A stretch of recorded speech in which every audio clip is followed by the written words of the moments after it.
Did you know that you can import orders from any e-commerce or POD platform straight into your Printify account with just a few clicks?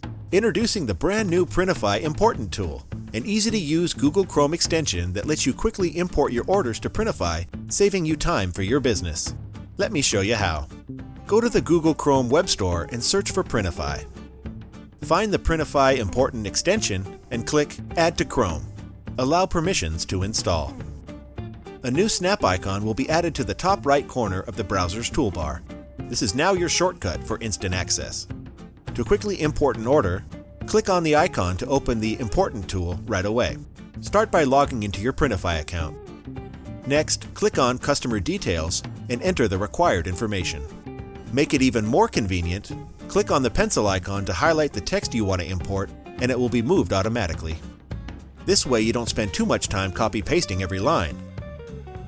Once that's done, click Save Details. Do the same for the shipping information. Next, select the appropriate item from your Printify product list. If necessary, select the size and color. Click Submit Order to finish. And just like that, your order is now on your Printify account and can be located under the Orders tab. It's really that easy. We hope you love our new extension. For more information on this feature, check out our Help Center article, link in the description.